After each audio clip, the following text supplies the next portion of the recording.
warm welcome to Wednesday morning. We're going to be covering topics today that obviously come to, what we're seeing in the market at the moment. It's quite surprising actually, the intensity of international trade. It's constantly moving all the time. So we're going to be just covering today's topics. Obviously, trade intelligence. Obviously, everything today trade is no longer about price alone. It's about efficiency, regulation. So we've started to look at this new for 2000, just the things we're going to be adding in there, particularly from a compliance exposure. It's very important we understand. But signal trade, we have 40% of new trade agreements outside historic alliances since 2018. The shift, resilience, politics, white mass, new cod is spawned quietly before headlines appear. So you see the shift moving. We're starting to see a lot of changes, as you can see, since 2000. And I always put 2018 on there. And the reason I do that is because obviously we had COVID, we had Brexit, and a lot of people say, oh, well, it's because of this. So we can start to see, but you see 40% of new trade agreements outside historic alliance since 2018. So we're seeing a lot more countries now trying to do trade deals together. And obviously the UK is no different to that. What does that mean to you as an exporter and importer? It allows you to move goods in a much more freer way, and also it reduces the dutiable rate. So if you think in 2024, the UK introduced things like the DCTS scheme, which used to be the General Systems Preference, the DCTS, Developing Countries Trading Scheme, and they reduced a lot of them corridors. So developing countries exporting or you importing from these countries reduced the dutiable rates in most cases to zero, saving obviously UK businesses around 700 million a year. So the UK do a lot of incentives, but tends to be more on imports because they can control that. You can control your own borders. And just recently in 2025, they did a deal with Sri Lanka because we know a lot of clothing and a lot of manufacturing from Sri Lanka. And with origin, they made it a lot easier. So again, we're seeing some shifts within international trade. Logistics, 6%. So we did our figures. Sorry, my screen seems to be wanting to jump today. 6% of fast-growing e-commerce growth since in the last 5 years. Speed, data quality, delivery certainty. So why it matters, logistics fails, suppliers never enter the market. Your logistics is the most important part of your journey, and people tend to not really concentrate on that. And it's really important to understand. We're seeing a huge growth, and that puts pressure on logistics companies, freight forwarders, to deliver what you want delivering. And they're under enormous pressure. They're seeing huge increase, especially in the e-commerce and other areas. But again, pallets, the rates are fluctuating with pricing. We're going to start looking at that. We're going to start again some pricing. I know prices, obviously I did a lot into Europe, so I know pallet prices, parcel prices, and I'm going to start studying that to see, are we seeing a shift in markets? People tell me it's gone up in price. It'd be interesting to see, is it because of customs?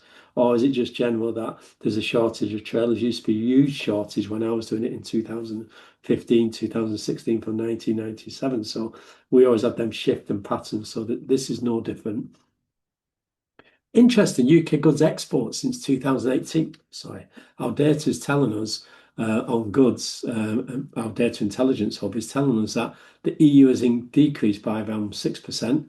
The US has increased. The Middle East has gone up and Asia Pacific has gone up. So that tells you that there's, the EU, yes, we've seen a shortfall there of 6%, but actually the US, Middle East and Asia Pacific, we're seeing some big increases there and in volume. So growth is selective, market choice now beats volume.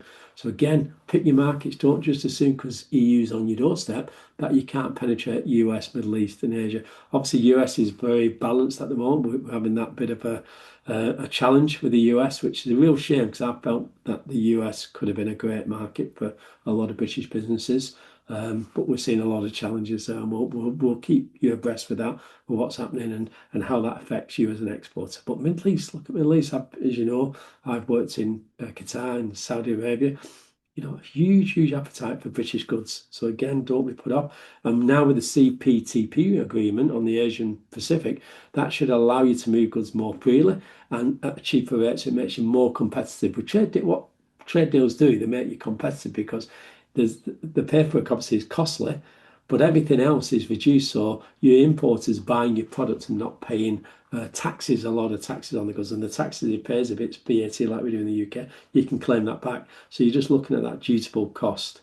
So in most cases, a free trade agreement doesn't always mean free, but it reduces that challenge that you have trying to sell a product that could have a 4, 6, or 8% duty on it. That reduces it to more or less zero, gives you a really competitive advantage. So look at the trade deals, very important. And we'll have a look. We'll do some trade stats on that and have a look to see how it's working. Food and under pressure. We're seeing logistics costs and volatility. There's around about 27%. Compliance checks has gone up enormously. Now, we can't emphasize we're compliance, but I do so many audits. I've done 3 audits in the last week and found, challenges there, but that will save companies a lot of money and a lot of time. So again, look at this as a positive. Shelf access depends on speed and reliability. So what we're saying in the food industry, it's about speed. Everything's about speed. And we've recently on our newsletter, we've got some articles in there about pasta from Italy, interesting news, and we've got some about Amazon, about what they've introduced in London. So again, join and have a look at the newsletter, which is in the post, or you can join the newsletter.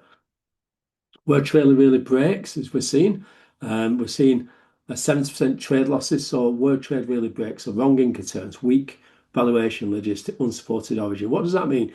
It means that a lot of companies fail in very simple terms. So paperwork, documentation, origin, Incoterm, valuation, understanding your freight forwarder. It causes huge losses to you. And also at borders, when you get there and you haven't done everything correct, you can have fines, you can have losses. And we did some, last year we worked out some figures. We had a range of between a couple of £100 to 1,000 to 5 to 10 to 50 to, major money when things are destroyed or where they're stuck there when it's contractual agreements. So again, yesterday doing a course, we did a course yesterday on export controls. We had 12 businesses on it, which is great. And they were telling me that one of the customers had told me that shipment they've been doing all the time into France, French customs didn't like the products, didn't agree with it. They got fined. Yes, it was a few £100s, but they also had delays and haulage costs. So a shipment that should have made good money ended up costing them an extra £600-700, which they didn't account for. So again, get your paperwork right. Speak to the people, speak to Export Unlocked. Look at our YouTube channel. That's what it's there for, to support you. There's plenty you can put notes in there, and there is support there. We're not put support on there at the moment because we're just getting you to enjoy the channel at the moment. If we don't want to do hard sell, because we don't need to hard sell. What we do is very unique, and we can support lots of businesses. Again, it's there. Watch breakdown on YouTube like you're watching today and learn how trade works. Again, where data becomes decisions. We're doing a lot of the hard work in the background. Again, learn it, understand it. Join us tomorrow. We'll see what's happening in businesses and what's happening in the trade and the volatility of the global trade with the geopolitics. But you can't control that.